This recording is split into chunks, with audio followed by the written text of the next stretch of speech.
Hello, I'm Chris Allen, and I would like to welcome you to this video training manual for the Roland JV-90.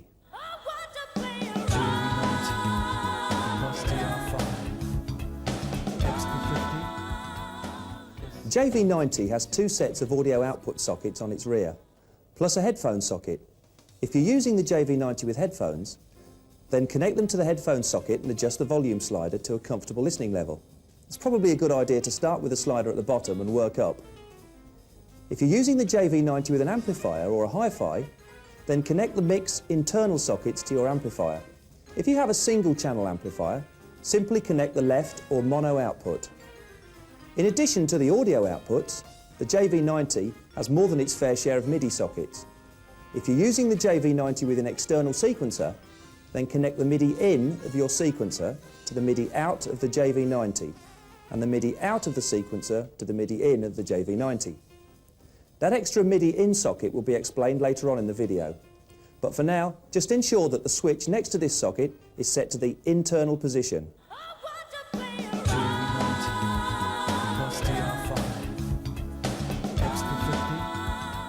Let's now take a look over the JV-90. I'll talk about each section in detail as we come to it through the video. But for now, let's just familiarise ourselves with the general layout. Now, most of the buttons on the JV-90 perform a number of functions depending which mode the keyboard is in.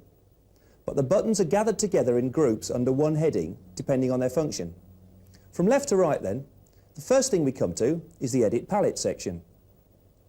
These buttons, as you may have guessed, are used to edit the various sounds on the JV-90. Next are the parameter sliders. These 8 sliders are used to change the parameters displayed on the screen when we're editing. You can use the increment and decrement keys, which I'll show you in a second, but for fast scrolling, the sliders are probably going to be your best bet. I think we can all recognise the LCD screen here, so no need to go on about that, but there's a row of buttons underneath here which are used to select parameters from the screen. Next is the mode section, which is where we can select the patch mode, performance mode, rhythm mode, and the voice expansion board, if there's one fitted, of course. Below that are the increment-decrement buttons and the cursor buttons, so we can move around the screen and change the values. And I can assure you we'll be doing quite a lot of that in the next hour or so. Now, one other button in this section that's worth a special mention is the exit button.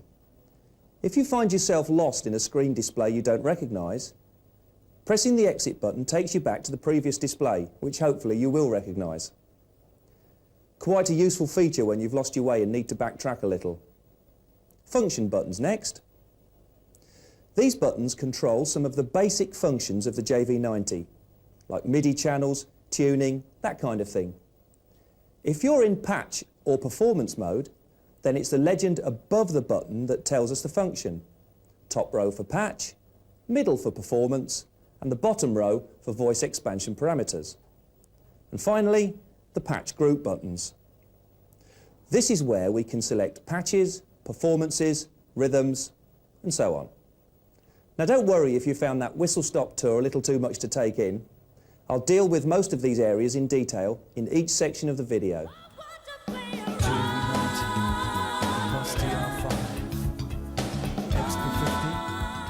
So, before we start, what is a patch and what can you do with it? Well, it's basically the name used to describe one of the potential 576 awesome sounds available in the JV-90. In patch play mode, which we're about to enter now, you can select any of the available sounds and play them across the whole of the keyboard. Let's go to patch play mode. First of all, press the exit button to get out of the demo song page. As I said, patch play mode is a mode where a single sound can be played across the whole keyboard. A sort of normal playing mode, I suppose. To make sure you're in the patch play mode, press the patch button here in the mode section. The patches are laid out in groups, banks and patch numbers. 4 groups, A, B, C and D. Now there's 8 banks in each group and 8 patches in each of the 8 banks. There's a selection of preset patches supplied with the JV-90 and a set of user patch locations full of even more. Press the preset button and choose Group A by pressing Group button A here. This group of 16 buttons here are where we can select the patch. The top row of buttons are the bank and the second row are the patches in that bank. So pressing Bank button 1 and Patch button 1 calls up the first patch on the display. It should read Patch A11, A11, and that is piano.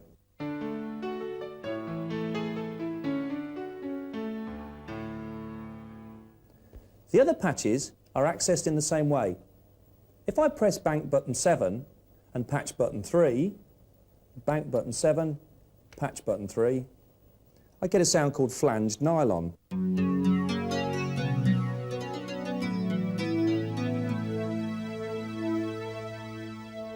You check out some of the patches in groups B, C and D by pressing the group buttons here.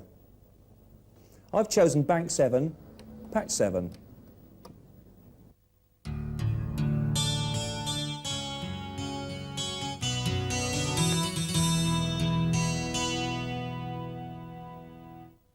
One useful thing you might discover is a transparent feature called Patch Remain. This means that the sound you're playing will not change until you take your hands off the keys or release the sustain pedal, if you're using one. This means that you can change sounds in a piece of music very smoothly. Now, as I said earlier, Roland have packed the user locations full of patches, and you can access them by pressing the user button here and select the patches in the same way. There's only one bank of user patches, so only Group A will work.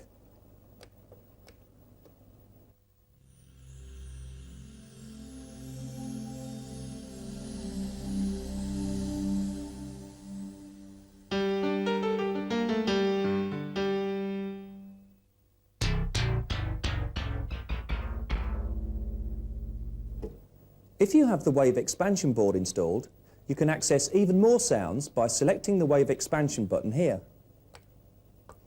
You can now use the same group, A, B, C and D, bank and patch buttons as before, to select a possible further 256 patches. I'll just show you a few.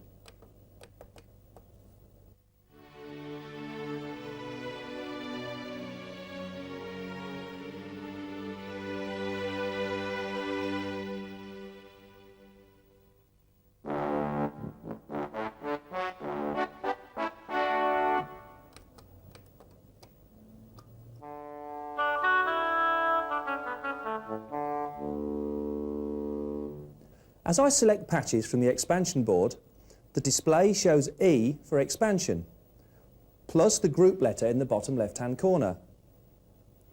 There are a number of Wave expansion boards to choose from. This JV-90 has the orchestral one installed. The other buttons are used to select patches from one of the many PCM cards available. I don't have any of the cards here today, but they would normally be inserted into the PCM card slot on the rear of the JV-90. Even if you don't have the expansion board or PCM card, you've still got over 320 stunning patches to choose from. And if you're anything like me, you'll be checking these great sounds out late into the night. The JV-90 has some neat tricks up its sleeve to add expression and excitement to our playing. The keyboard is both velocity sensitive and also responsive to aftertouch. Many of the patches will sound different depending on how hard you hit the keys, like this.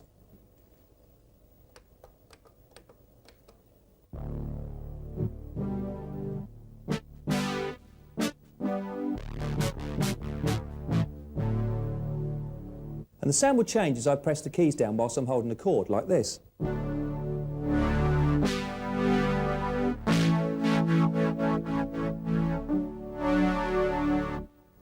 Over here is the pitch bend and modulation lever. Moving it from left to right bends the notes. And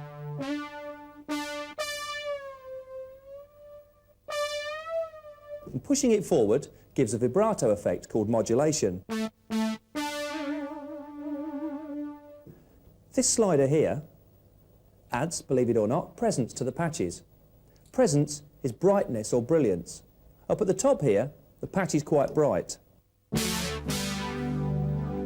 Whereas down at the bottom, it sounds more mellow. Now the presence slider does add a bit of zing to quite a lot of the brass patches.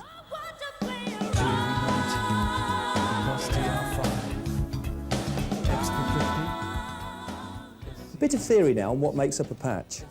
If I select a patch like this, C77, Heaven's Door, and play, you can hear there's a whole bunch of different things going on. There's a bell sound, a voice sound, and another ringing type sound. Now that's because a patch is made up of up to 4 different sounds or tones. These tones are the raw sounds that, when added together, make the patch sound like it does. The more tones, the more complex the patch can sound. Not all sounds, however, use all 4 tones. The buttons here allow us to turn each individual tone on or off. If I turn all the tones off except for the first one, all you can hear now is the voice tone. As I switch the tones back on, you can hear them add to the patch. Here's another voice tone, adding some body to the patch, the bell tone. And here's a vibes tone. And together, they make up the Heaven's Door patch and sound like this.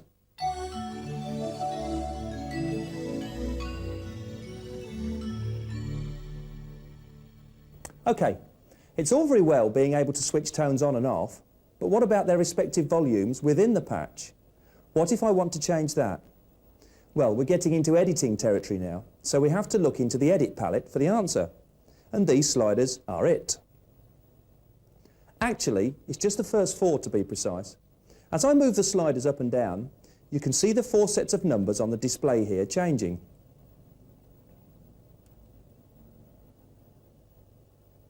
Well, they're the levels of each individual tone. If I pull all the sliders down like this, the display changes. And when I play the keyboard, nothing can be heard. You might think that's a bonus, but not for long, I'm afraid. As I push up the first slider, you can hear the first tone appear, the low voice tone. If I push fader 4 up slowly, I can gradually add the vibes tone as much or as little as I want. So, using these 4 sliders, I can create a totally new version of the patch, simply by changing the balance between the tones. If you find the sliders a little coarse, you can also use the increment and decrement buttons over here. You can also use the left and right arrow buttons to move through the tones, 1 to 4. Now don't try to use the up and down arrows to change the values, because it won't work. They're used for other things that we'll come to in a moment. Now, there's a whole lot more to editing a patch than just the levels of the tones. Over here, we've got a whole host of parameters available. If you remember, at the beginning of the video, I said that most of the buttons on the JV-90 perform a number of functions depending on what mode you're in. OK, well, we're in patch play at the moment. Looking closely at the edit palette buttons, you can see they have a couple of things written above and sometimes below them. Keen-eyed viewers may have also noticed the word patch and an arrow pointing to the top row here. In patch mode, it's these headings that we're interested in. That's octave, down and up, here, level, pan, tune and wave on the top row, and cut-off, resonance, attack and release on the bottom row. All the rest is meaningless twaddle, until later that is. Right, let's get down to some serious patch editing. The Roland JV-90 provides us with 2 ways of editing patches. I like to think of one as a quick method and the other a more in-depth method. Firstly, the quick method. You can edit all 4 tones in a patch simultaneously, just as we were doing with the levels of each tone earlier on. Using this method, all 4 tones' respective parameters are shown on the screen at the same time, and the sliders, or the increment and decrement buttons, are used to adjust them. the parameter you want to adjust can be easily accessed by pressing the corresponding button in the edit palette, like this. The screen changes to show the parameter you're editing in the top left-hand corner. Here's pan, coarse tune and wave. The relative parameter values are shown on the display here.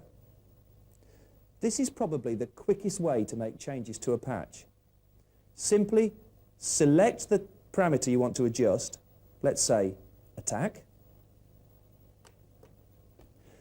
and the display shows us the current attack parameters of each tone.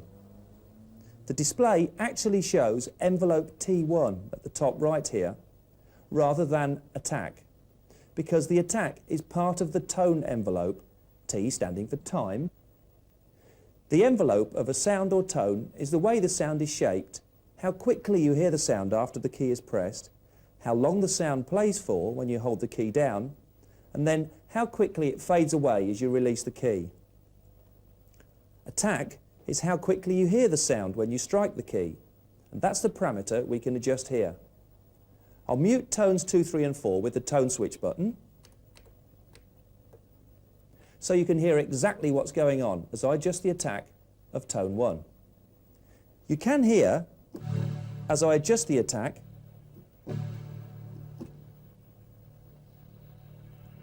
how the sound takes longer to appear when I press the key. Short attack. The wave parameter here even allows us to edit the actual raw sound that makes up the tone. If I select tone 4 this time and switch off the others, you can see bottle hit is displayed. And as I play, you can hear it sounds like a bottle being hit. Using the increment-decrement buttons here, I can scroll through any one of the 152 different waveform sounds.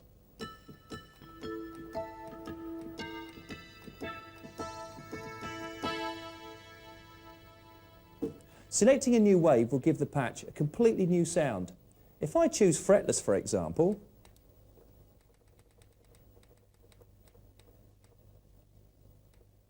and bring back the other tones in,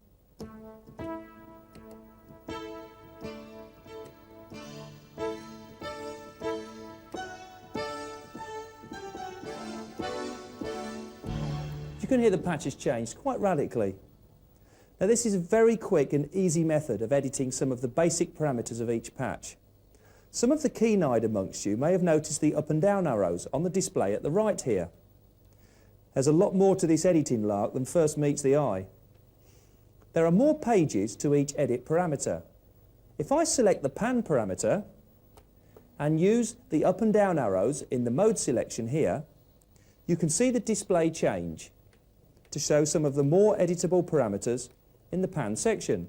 If I scroll up, you can see dry level, chorus send, reverb send, and if I scroll all the way down to the bottom, there's pan key follow.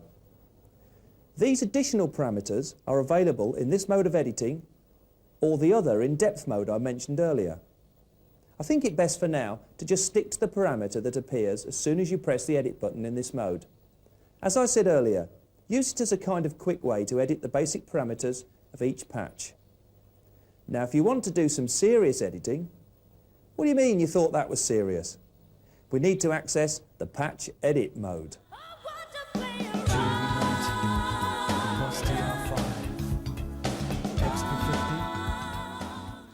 Let's stick with preset patch C77 for now.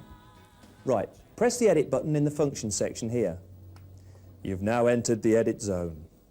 Remember, in the edit palette, each button had several functions depending on which mode we were in. Well, same is true in the edit mode, where we use the buttons in the function section here. As we're editing a patch, we're concerned only with the button headings above the buttons that relate to the patches.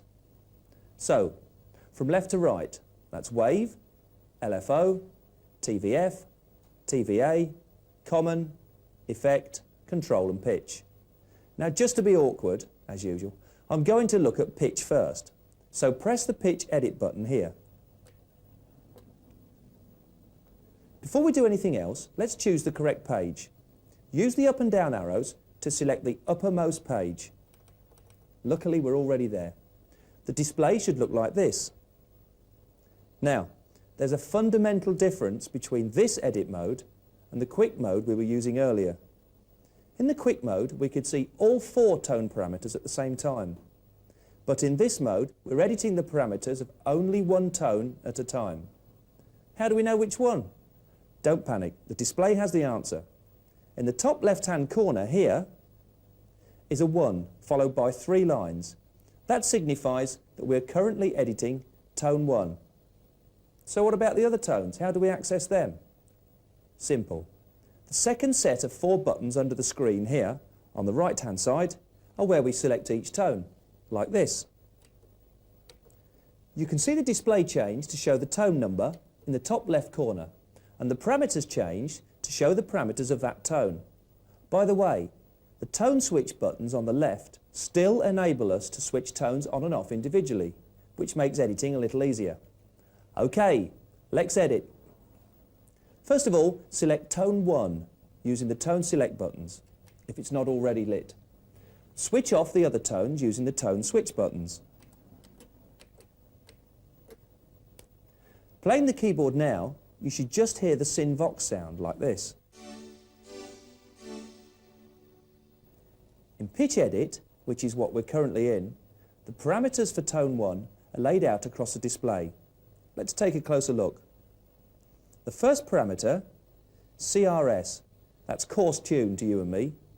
Because the display has limited space, each parameter is given a slightly cryptic title. The manual explains what each one means, but I'll try to give you a clue as we get to each one. OK, coarse tune then. Currently, the coarse tune for tone 1 is set to -12, which is 12 semitones down, or 1 octave. The increment and decrement buttons allow us to change the parameter like this. You can hear the tone going up and down in pitch. Now, a neat trick is called for with the increment and decrement buttons here. Press and hold the decrement button and keep holding it. The display scrolls down slowly.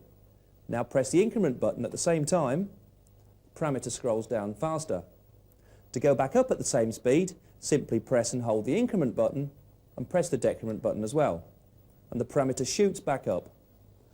Obviously a useful way to change big values quickly. Another way of doing this would be using the 8 sliders.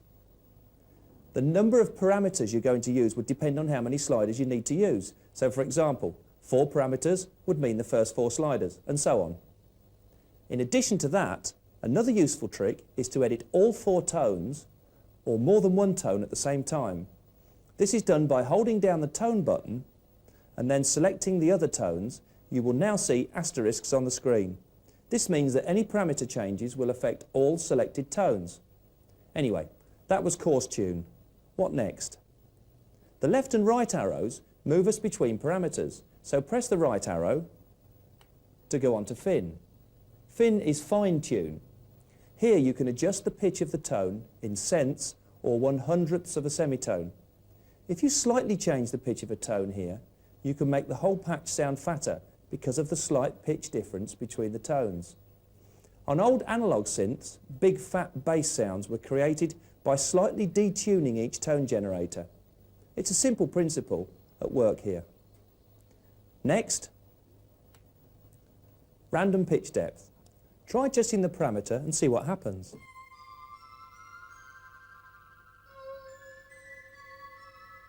The pitch of the tone changes randomly, depending on what value you set. A useful parameter for those slightly more off-the-wall patches. Use PKF next. Here, we can adjust how the pitch will change depending on what note we play. Normally, there's a semitone between each note, but we can change that. A value of 0 means there's no difference between any of the notes, like this. A plus value actually makes the keyboard play backwards, like this. Bizarre. Pitch envelope depth is next.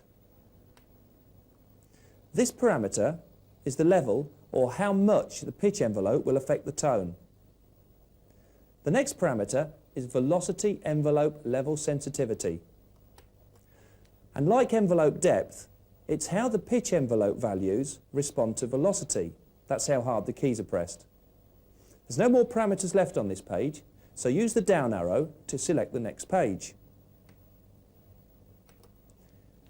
Each function button has quite a few pages attached to it, and each page has quite a few parameters. To go through every single one for each one of the 4 tones would not only be mind-numbingly boring, but would probably take several hours. For that reason, I'll just deal with some of the more interesting ones for now. In fact, editing, like many of life's great pleasures, is one of those things that's best done over a long period of time with plenty of experimenting. Many of the parameters will work differently with different tones. Until you actually save the changes, everything is reversible, so you can't cause any permanent damage.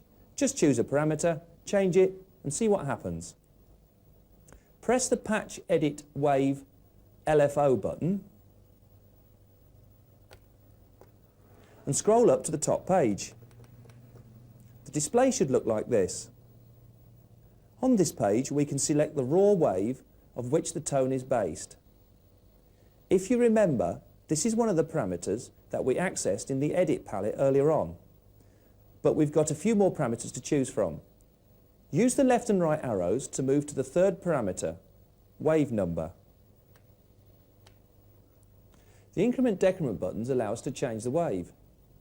If, like me, you've got the wave expansion board fitted, you can move back to the 2nd parameter group and select internal waves or waves from the expansion board, giving me another 174 wave samples to choose from. I'll explain a little more about the waves expansion at the end of the video. Moving through the pages with the up-down arrows takes us past the wave pages to the LFO or low frequency oscillation section. Parameter P1 here is the pitch, LFO depth. Try increasing it and see what happens.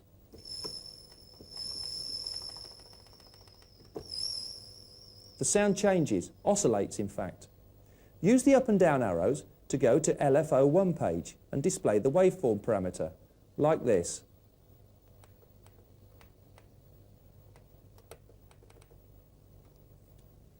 Currently, it's set to triangle. Let's try changing it.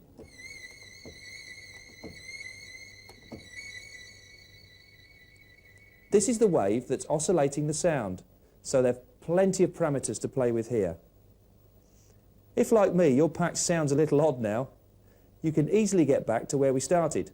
Press the Edit button to get out of the Edit mode, and you can see C77 is lit, showing us the patch we are editing is in patch group C77. Simply select another patch, say C76, back to C77. Exactly back to where we started. No bizarre wobbling effects. Let's take a look at a few more parameters. Go back into Edit mode and press the Effect Patch Edit button. Use the up and down arrows to scroll up to the top page.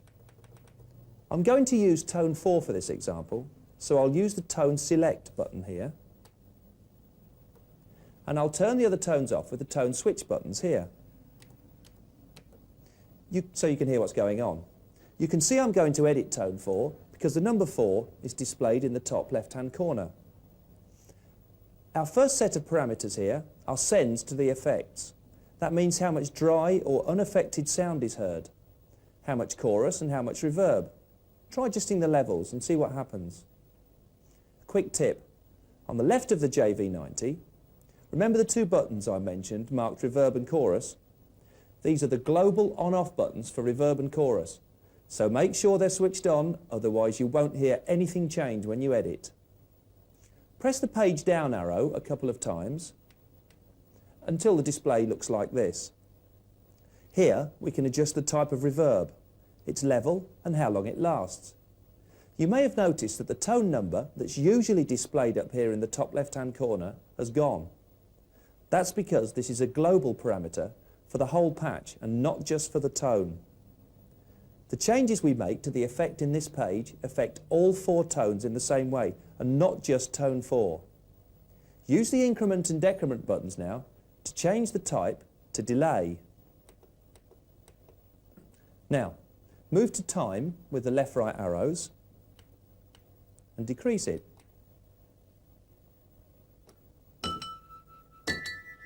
That gives us a slap-back echo effect. Changing the feedback increases the number of repeats. And even more. You can change both the chorus and reverb parameters on the different pages.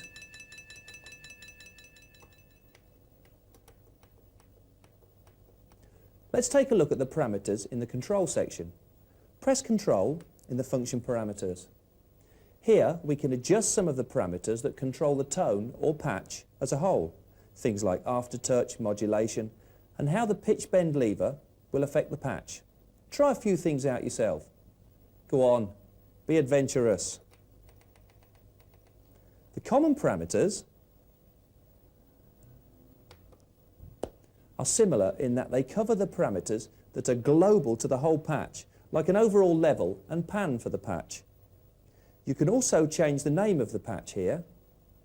If we select the name page, and I'll call this little creation Chrissy Sound. Well, I won't go through it all. I'll just put in a few letters for you. Show you how easy it is. Move along. One more. If I want to go up quickly, of course. There we are. One of the best ways to see what can be done is to choose a patch you like and see how it was put together by looking round in the edit mode. Remember, nothing you do is permanent. You can always put it back to the way it was if you make some horrible mistakes. In particular, take a look at how some of the tones in a patch are set to only sound when the keyboard is played at particular velocity. Adding slap to a bass patch when you hit the key hard, or giving brass patch some extra bite, for example.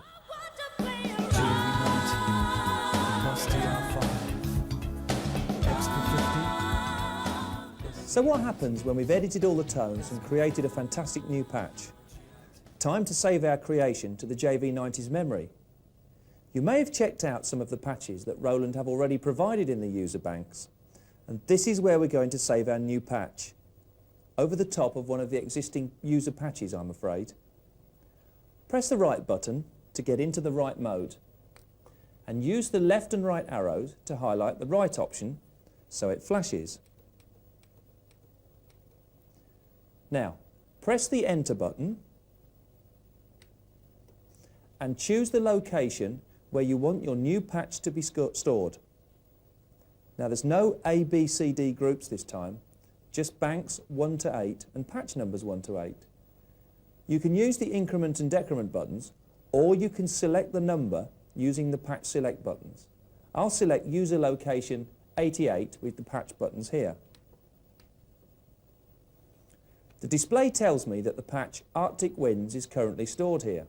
Well, I don't like that patch, so I can write over it with my new creation. If you're unsure at any point in this process, you can always get back to the previous page or out of the write mode altogether by pressing the exit button. But hey, I'm no wimp, let's soldier on. Right then, let's do the deed and save the patch. Press Enter. Oh, internal write protect. And we could have saved that patch then if it wasn't for those write protect options. Actually, I knew it was going to do that. Honestly, I did. The internal user sounds are protected at the moment, so we don't write over them accidentally. It's a bit like breaking the tab off your favourite video so nobody records over it. The screen has gone straight to the memory protect page, so we can turn it off like so. Now, if I press exit to go back to the patch write page, and now press enter again, the display says complete. There, save for posterity. You can now access the new patch at any time by calling it up in the patch play mode as we did earlier on.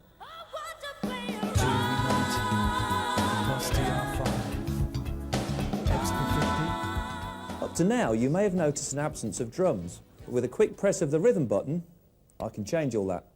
Loads of drum and percussion sounds right across the keyboard. As you hit each key, the drum sound is shown on the display like so.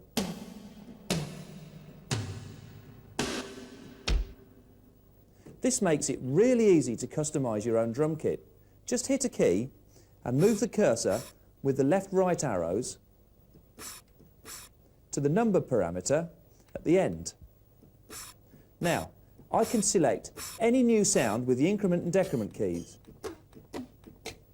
to keep in that position. As you can hear, you can choose any sound. All the waves are available that we used in the patch edit section, like piano and bass if you wanted to. You can also make some really interesting patches, mixing and matching the sounds. To save your creation, use the right button and save it to the user location. There's also a detailed edit mode available for the rhythm patches that follows pretty much the same parameters as the patch edit we've just looked at. Just press the edit button here. Whilst in the rhythm mode, have a go at assigning some random tunings or slow attacks to some of the rhythm voices. You can create some really interesting effects. Remember, in the rhythm edit mode, the parameters on the display relate only to the key you're pressing, so each drum sound can have its own parameter settings. A real simple example of this would be adding reverb or delay to just the drum sound you want, maybe a snare drum, or creating a weird and wonderful pitch effect on a snare. Hours and hours of fun, I can assure you.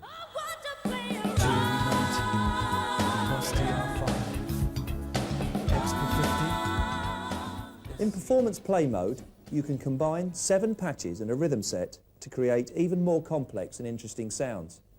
Obviously, layering 7 patches and a rhythm set on top of each other is going to sound like a total mess if they all sound as soon as you press a key. A more typical example might be layering of several patches together to create a huge ethereal pad sound for a film score you might be working on. The JV-90 also allows us to assign certain patches to certain keys or zones, maybe a bass patch in the lower section of the keyboard, piano in the middle, a couple of sounds layered together up the top for an awesome lead sound. Performance mode is also the mode you would use if you were using an external sequencer with the JV-90, such as eMagic's Logic or Roland's famous MC50 Mark II sequencer. 7 patches and a rhythm patch can be assigned to different MIDI channels which you can access from your sequencer. Now, if you do use the JV-90 in this mode, it's very important to turn local control off. I'll explain exactly how to do that later in the global section of the video. If you don't, you'll get doubling notes and some nasty MIDI problems. To get to the performance mode, simply press the performance button here in the mode section. Select the preset performances by pressing preset and using one of the preset 16 performances already in the JV-90, using the buttons which we use to call up the patches. Because we're in performance mode, we're going to be referring to all the button names that relate to performance. You can see the numbers 1 to 16 next to the buttons here. There are 16 preset performances in each group, A, B, C and D. Let's check a few out.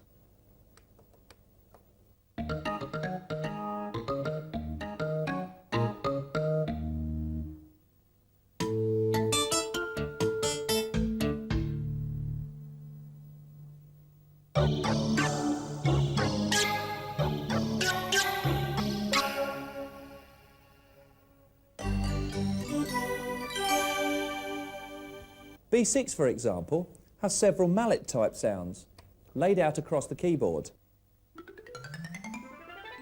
whereas A1 is a bass and piano split for those jazzy moments. Let's go back to B6 for a moment. As I said, in this mode you can have 7 patches plus a rhythm set. The 8 buttons below the screen now relate to those 8 patches, which are referred to as parts. You can see they're labelled part switch underneath to help us. As I play each of the patches used in this performance, you can see the relevant parts light up. Very nice. There are some quick edit functions available for the performance mode, as with the patch play mode over here in the edit palette section. This time, because we're in performance mode, It's the lower row of names by the buttons that interest us. These are the edit palette buttons: level, pan, tune, patch on the top row, and TX volume, TX pan, TX trans, and internal trans on the bottom row here. Level, as you would expect, selects the level or volume of each part. But how do we know which part we're playing, and therefore which level to adjust? Remember the flashing lights? The corresponding part lights here on the part switch button lights light up to tell us exactly which part we're playing. In the case of the mallet's performance, I've selected here, the patches aren't in order. By playing the lowest octave here, I get the marimba patch. But you can see part 2 light flashing. As I play, I now know that I need to adjust the volume of part 2. I can do that with either the increment and decrement buttons or the 8 sliders over here. Don't worry, the sliders do actually correspond to the parts. Slider 1 affects part 1, slider 2 affects part 2, and so on. I'll just change a couple of the levels to show you exactly what I mean.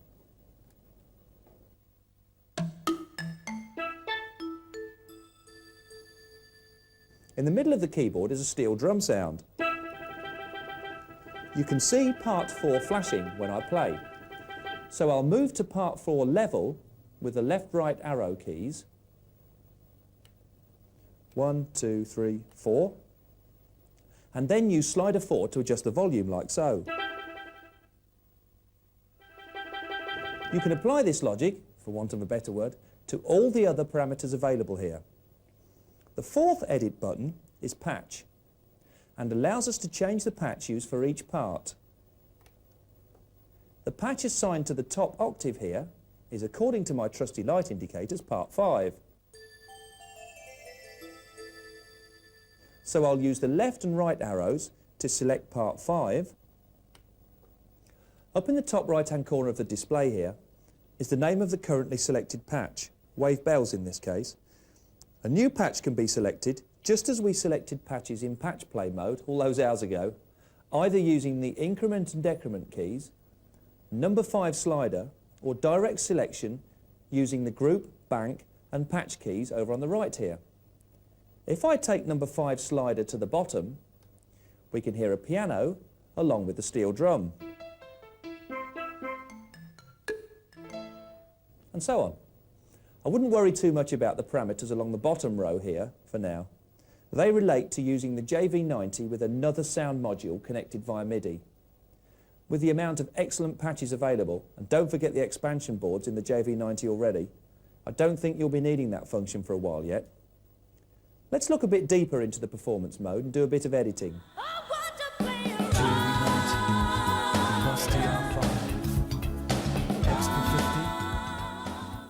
We're in performance mode already, and the mallet's preset is as good a starting point as any. So press the edit button and away we go. The performance edit mode allows us to set up a performance setup using the zones, patches and MIDI parameters that we want. The performance edit mode is similar in layout to the patch edit mode we covered before. And as before, the buttons in the functions section here call up the edit pages. Probably the most useful one to start with is common here. Press the page down button to make sure you're looking at the lower of the 2 pages, which we are. The first page is simply where the performance is named, and as we're past masters at that, we needn't bother with that anymore. Okay, here we are in key mode, which is currently set to zone. There are 3 modes available for each performance: zone, single and layer. Zone is where up to 7 patches and a rhythm patch are assigned to different areas of the keyboard. Our current mallet's performance is a good example. If I select layer and play the keyboard,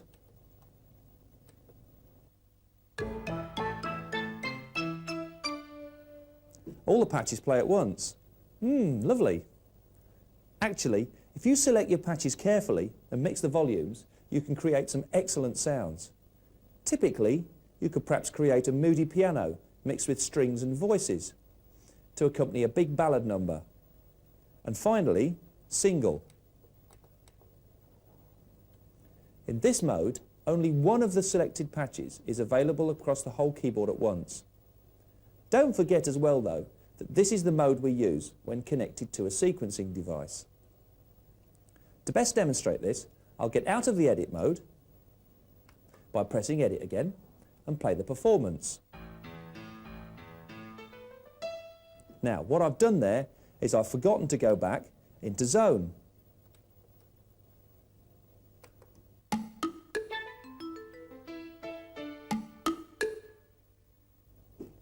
I can use the left and right arrows to move through my 8 patches with each one appearing on the keyboard as I select it.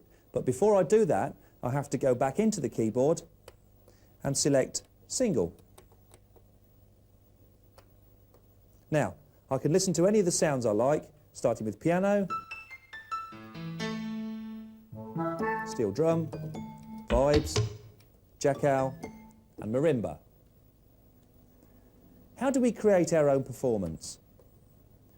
How about a zone performance for starters? Select zone as your key mode. Now, some of what we need to know is hidden in the pages of the part parameters. So press the part function button and press the page up arrow to get to the top page. We're already there.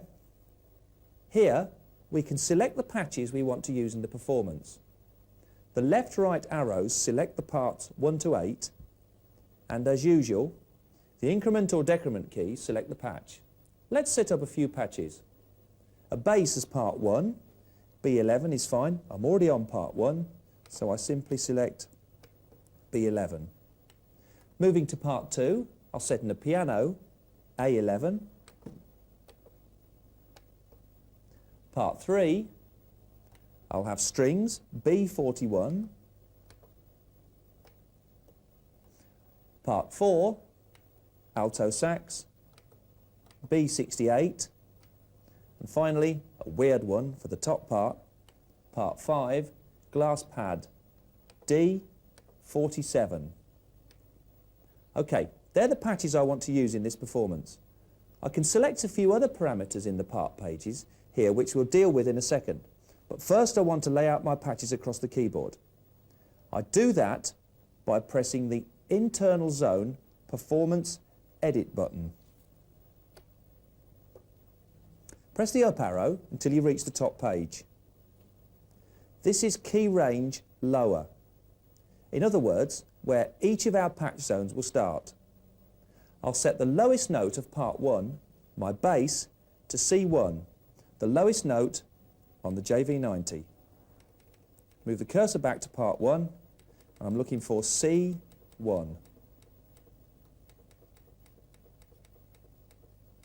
There we are, C1. Now, if I press the down arrow, I can see the key range upper page, which is where I can set the top of the zone. So for part 1, we've already set the bass to start at C1, and I'll set the upper part of the range to F2. There we go, F2. I can turn off all the other parts and now hear exactly where my bass starts and ends. Hang on, that's far too low to use. So what we can do now is to step back a couple of pages, find the transpose. The cursor's flashing under part 1. So if I now increase that to 24, exactly where it ends, and we've got a usable range of bass. Great. Okay, part 2. I'll turn off part 1 and start to worry about the piano. First of all, I need to go back to the key range lower. Now, the piano, I want it to start at F sharp, where the bass ends. So we go to part 2, it's going to be F sharp 2. Speed it up.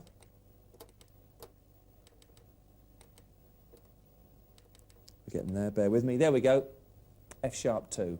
Now I'll select the upper range, which we'll put to E4. A4, too high, back to E4. Okay, if I turn on both parts here and play, you can hear the crossover point.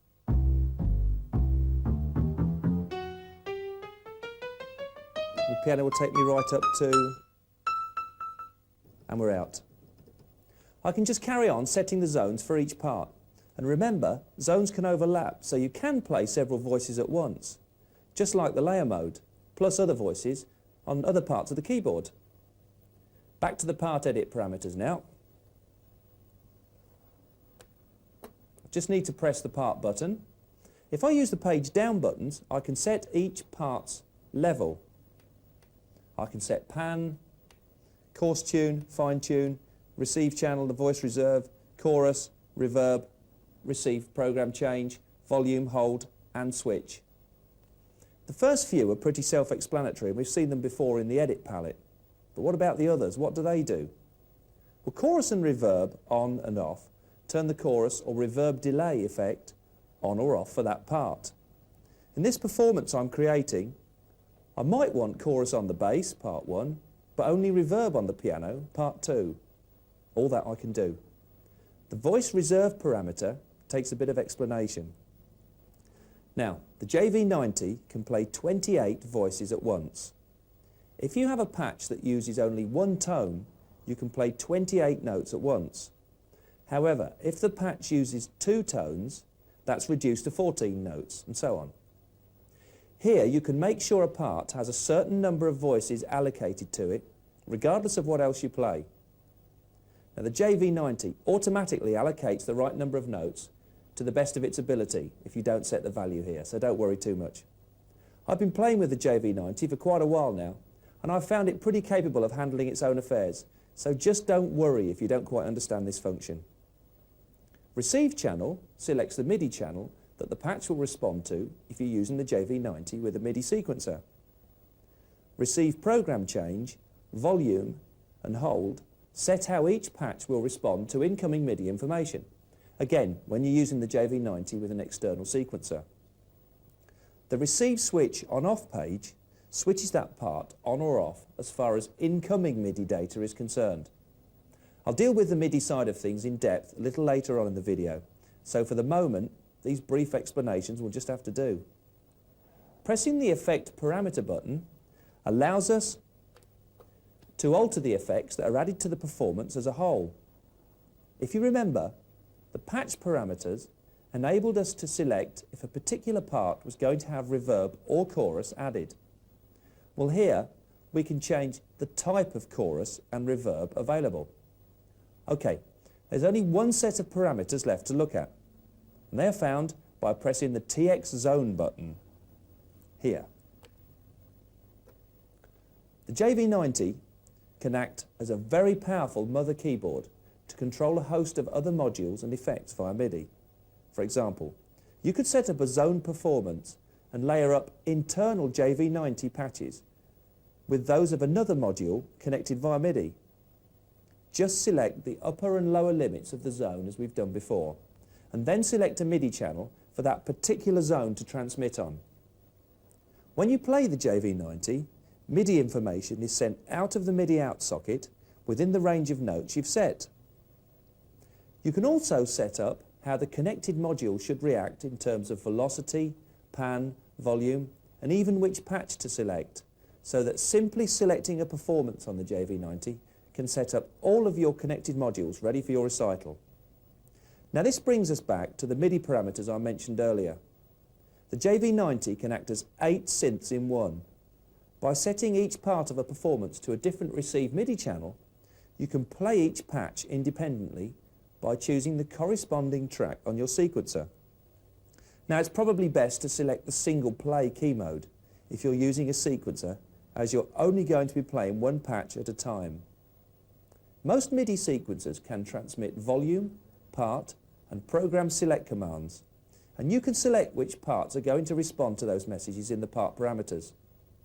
The MIDI receive channels default to 1 through 7 for the patches and channel 10 for part 8, which is always going to be the rhythm part. So, now we've created a performance For MIDI sequencing or a zone performance, it's time to save it. This is done in exactly the same way as saving an edited patch.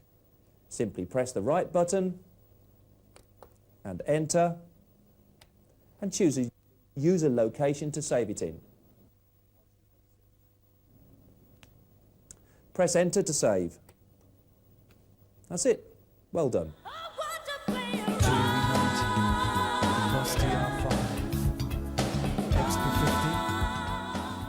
There are a few functions on the JV-90 that affect the keyboard as a whole. They are found by pressing the function buttons here. Now these are the same buttons we've been using to edit patches and performances, but this time the edit button is not pressed and we're dealing with the functions labelled in white under the buttons. These functions vary slightly depending which mode we're in, patch, play or performance. Select performance mode and press the MIDI function button. Here we can decide how the JV-90 receives and transmits MIDI information. Using the up and down arrows, we can scroll through the pages. For example, we can select local on or off on the top page here. This is important when the JV-90 is being used with an external sequencer. Local control, as I mentioned earlier, must be switched off in the performance mode when you're using a sequencer to ensure there is no doubling of notes. Other useful functions are available by pressing other buttons, such as Global Tune and Effect. You can also set up how connected pedals, such as an expression or volume pedal, will affect the JV-90 by pressing the control button and adjusting the parameters. There are so many things that can be user-defined on the JV-90 that it'd take me hours to go through them all.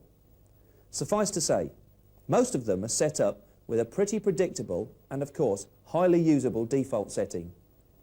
If you don't touch any of the pedal set parameters and connect a sustain pedal to the JV-90, it will, I can assure you, work as a sustain pedal without you having to set anything up. It's only when you want to change things around that you need to worry.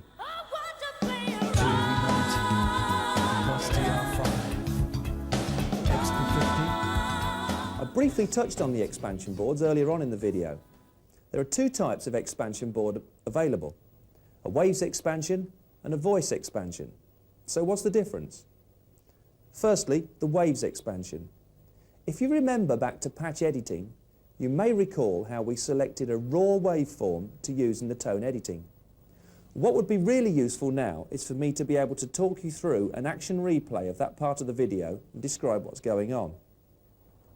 If you remember, there were 152 waves to choose from in the internal group and a further 174 in the external group.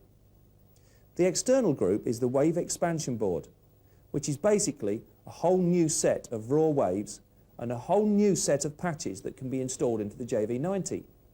So with the wave expansion board fitted, the JV-90 has a potential grand total of 576 patches and over 326 waveforms. Now normally you'd buy a RAM card or a disc of new sounds for your synth and load them in, usually at the expense of other sounds in the synth. The wave expansion board, however, gives you a whole new set of waves and patches instantly and, more importantly, with no compromises. You can use and edit the patches from the expansion board in exactly the same way as any of the preset patches in the JV-90. You can also incorporate any of the expansion board patches into any of the performances, along with the internal patches. There are a number of different wave expansion boards to choose from. We've got the orchestral one fitted in this JV-90, but you can choose, of course, from the vintage synth, piano, world, pop, or the brand new dance expansion boards. If you thought that was good, check this out. Voice expansion boards. There are two types of voice expansion boards, the VEGS1 and the VEJV1. I've got the VEJV1 fitted in this JV-90, but what is it? Well, in short, the voice expansion board is another JV-90 without the box, so I've loaned it this one. Inside this JV-90, there's two sets of sounds, two sets of effects processors, two sets of patches, two sets of performances. I think you get the picture. One set from the JV-90 itself and an identical set from the voice expansion board. But what's the point? What's it all for? It's actually exactly the same as connecting another JV-90 via MIDI to this one. But the great thing about the expansion board is we don't have to pay for all the extra hardware, and we can access all the parameters from just the one screen. Believe it or not, it gets better. At the beginning of the video, we took a quick look over the JV-90 and how to connect it up in terms of audio and MIDI. As we've got two JV-90s here, then how about being able to access the voice expansion patches independently via a separate MIDI input, just as if it actually was a separate module? Well, that's the function of the extra MIDI in on the rear panel and the internal external switch next to it. Not only that, but patches from the expansion board can be routed to two extra audio outputs on the JV-90. It really is just like having two JV-90s in one. For now, we'll leave the internal external switch to the internal position, which means the voice expansion is accessed from this JV-90 keyboard. To access the voice expansion board, press the VXP button here. The voice expansion board is always in the equivalence of performance mode, which is why the display has 8 parameters across it, as we saw in the performance mode section of the video many moons ago. As we've already dealt with performance mode, most of what I'm about to show you will hopefully be very familiar. As before, we've got 7 patches and a rhythm patch available. This time, the key mode is permanently set to single. That's when all the voices are available by moving across using the left-right arrow keys. To choose a patch in voice expansion mode, simply use the left-right arrow keys like this to move across 7 patches plus rhythm. The edit palette buttons and the edit mode work almost exactly as in the normal performance mode. Pressing level over here on the edit palette shows me the respective levels of each part. You can see the edit parameters on the screen here, and the faders or increment-decrement buttons change the values.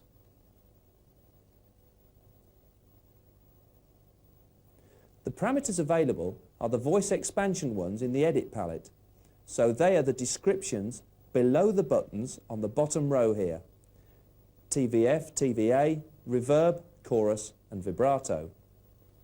Patch selection for each part is done in much the same way as performance mode. Press the patch edit button on the edit palette and use the left-right arrows to choose the part you want to change. I'm going to select part 7. 1, 2, 3, 4, 5, 6, 7. I've selected part 7 here. You can see the display reads patch select, so I know what I'm doing. And P7, marimba, which currently tells me part 7 is set to a marimba. I can choose a new patch with the slider or the increment-decrement buttons, as before. If I choose A74 now, don't know how much time you got because I've just gone the wrong way. Now, in the normal performance mode, I could select patches from the presets, user memory or wave expansion board. What's on offer in voice expansion mode? Well, not to be outdone, the voice expansion board has exactly the same number of patches available in groups A through to H. With 64 patches in each group, that's 64 times 8 groups, which gives a grand total of 512 patches. That's 512 patches in addition to the JV-90's own patches, so that's well over 1,000 patches. Groups A, B, C and D are accessed when the preset button in the patch select is lit and the A, B, C, D group buttons are pressed. E, F, G and H appear when I press the user button here. You can see that changing now on part 7 only. F56, for example, is a great analogue bass sound, and H24 is a brilliant tremolo strings patch that wouldn't sound out of place in a black and white horror movie with Boris Karloff. For more detailed editing of voice expansion setting, press the edit button in the function section. It's the parameters corresponding to the voice expansion and patch voice expansion buttons in the functions section here. So that's TVF, TVA on the top row, and common, effect, control and pitch on the bottom row here. As before, each selection has one or more pages of parameters that can be accessed with the up-down arrows. I'm just going to show you 2 pages on the effect. The voice expansion board has its own set of global parameters as well, which are accessed as before with the function buttons. Press the edit button to get out of the edit mode and select the MIDI function button. Here we can select how the expansion board will transmit and receive MIDI information. I can set up MIDI commands which I need to tell the voice expansion to change program change, volume and so on. So what other tricks does the JV-90 have up its sleeve? In performance mode, connecting the JV-90 up to a sequencer means we can play 8 different patches at once. With the voice expansion board fitted, that's increased to an incredible 16 different patches simultaneously.